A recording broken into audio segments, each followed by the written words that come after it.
Om Shri Mahaganadhipataye Namaha. Hi my dear students. Today I am going to explain you these five concepts.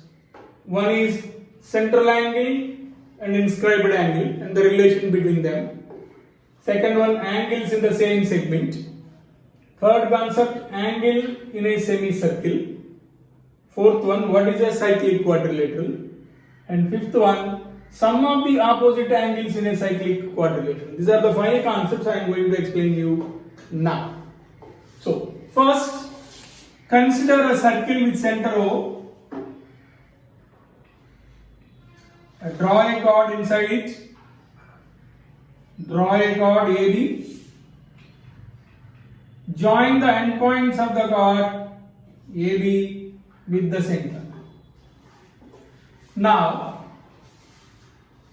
you can observe that we can find an angle at the center, that is angle AOB. So what we call this angle? This is the angle made by this chord at the center. Angle AOB is the angle made by the chord AB at the center. So this angle is called central angle, or angle at the center subtended by the chord AB. We can call it as either central angle because angle is at the center, or angle made by the chord AB at the center. Now, let us consider a point P on the circle, on the major arc of the circle. This is minor arc and this is the major arc. Consider a point on the major arc of the circle and join that point with the endpoints of the chord AB. Join that point P with the endpoints of the chord AB. Now we got another angle APB. Another angle APB. And what we call this angle? This is the angle made by the chord AB on the remaining part of the circle. Angle APB subtended by, you can say subtended or made. Angle APB is the angle made by the chord AB on the remaining part of the circle. And this angle is known as inscribed angle. Inscribed angle. Okay. Now, if you see here in this figure, the central angle AOB and the inscribed angle APB, both are subtended by the same chord AB. They are the angles, angle AOB and angle APB. Both the angles are made by the same chord AB. One angle at the center and the other angle on the remaining part of the circle. So this angle is called central angle and this angle is called inscribed angle. Now, if it happens so, means since these two angles are subtended by the same chord, then there exists a relation between those two angles. What is the relation? The relation is angle AOB equal to twice angle APB. Means the central angle will be double the inscribed angle. That means if this angle is 30 degrees, this will be 60. If this angle is 70 degrees, this will be 140.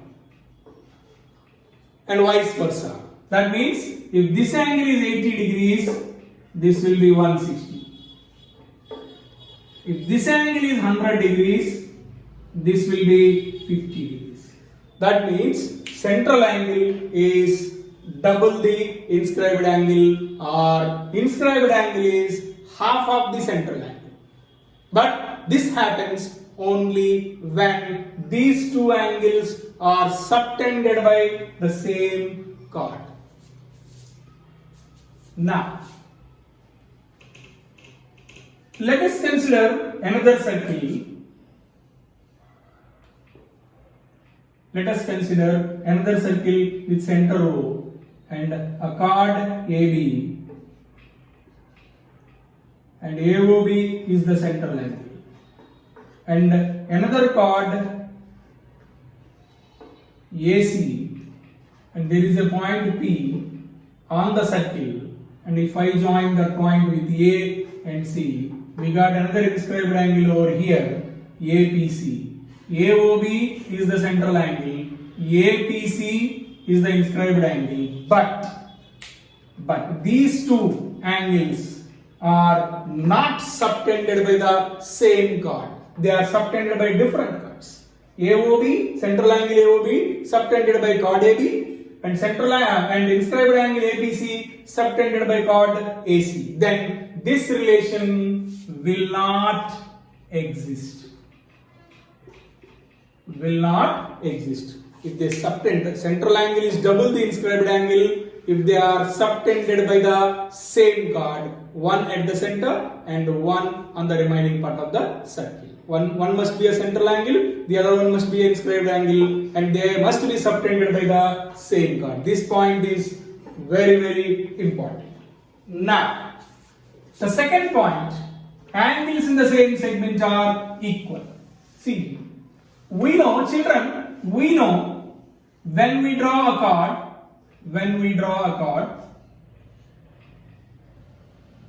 the chord divides the circle into two segments. One is major segment, the other one is minor segment. If it is not a diameter, the chord divides the circle into two segments. Here this one is a major segment and this one is a minor segment. Now, I am considering P, Q, R. 3 points on the major arc of the circle. If I join PA, PB, QA, QB, RA, RB. Now, if you see here, we got three inscribed angles subtended by the same chord. Or I can say these three angles are in the same segment because all the three angles are in major segment only. And they are subtended by the same chord. What can you say about these three angles? If we join the center also with the chord,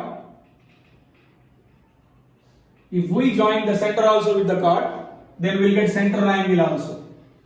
So according to the previous statement, this central angle and the inscribed angles, all the four angles subtended by the same chord. That means angle APB is double half of AOB, angle AQB half of angle AOB, angle ARB is half of angle AOB. Means all these three angles are half of this angle only. That means all these three angles are equal. Angle APB and angle AQB and angle ARB, all these three angles are equal to half angle AOB because they are subtended by the same chord on the remaining part of the circle. Means, and moreover we can observe that all these three angles are in the same segment. Okay, now, so with this, what we can conclude? Since all these four angles are subtended by the same chord, so all these angles are equal. All these angles are equal. Means all the inscribed angles are equal when they are subtended by the same chord. So we can say it as angles in the same segment are equal. Angles in the same segment are equal because if they are subtended by the same chord. So that is the second point. Now children, the third concept what I am going to explain you, angle in a semicircle. See here. Let us consider a circle, center. What happens when the chord is passing through the center of the circle? Chord AB now passing through the center of the circle, and we will call it as the diameter. Now the chord becomes diameter. Now we know that measure of this angle is AOB, central angle. We can say this one is central angle. So its measure is 180 because now this angle at the center is this one. The rays OA and OB both are forms a straight line. Now this angle is a straight angle. So angle AOB is 180. Now if I consider a point over here P and join with AB, then I got an inscribed angle APB subtended by the same chord.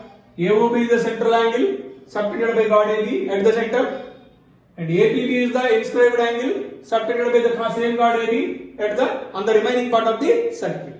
Then what will be angle APB? According to the law what we said before, this inscribed angle is half of the central angle, and the central angle over here is 180.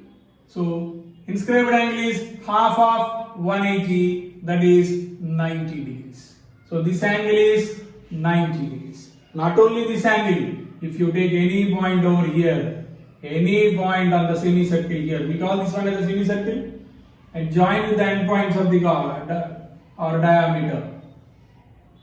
As I said before, all these angles are equal. Now only said angles in the same segment are equal, and you can observe all these angles are in the same segment. And we know angle APB is 90, and these all angles are equal, so all these are also 90, 90. So if you take any point on the semicircle and join with the endpoints of the diameter or endpoints of this chord, because chord is also a diameter, and all the angles are 90 degrees only. So we can conclude that angle in a semicircle is 90 degrees, or angle in a semicircle is a right angle. So all these are right angles. When the chord becomes diameter, the angle in a semicircle is 90 degrees. This is the third point. Now children, I am going to explain you cyclic quadrilateral. Cyclic quadrilateral is a quadrilateral whose vertices lies on the circle is called a cyclic quadrilateral.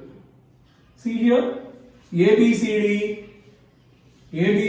is a quadrilateral. ABCD is a quadrilateral. And if you observe, all the quadrilateral lies inside the circle and the vertices lies on the circle. So this is called a cyclic quadrilateral. A quadrilateral whose vertices lies on the circle is called a cyclic quadrilateral. Children, suppose there is a quadrilateral is like this. We cannot call it as a cyclic quadrilateral because these two vertices lies inside the circle, not on the circle. So this is not a cyclic quadrilateral. Now there is another, I want to draw another figure. Suppose there is a quadrilateral is like this. You can observe only three vertices lies on the circle and the third vertex lies outside the circle. So this is also not a cyclic quadrilateral.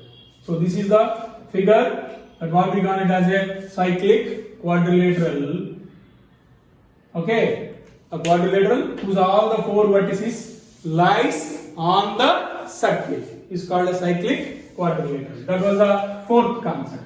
Now children, I am going to tell you another very important concept, that is sum of opposite angles of a cyclic quadrilateral. See, so these are the opposite angles are here, angle A and angle C. What will be its sum?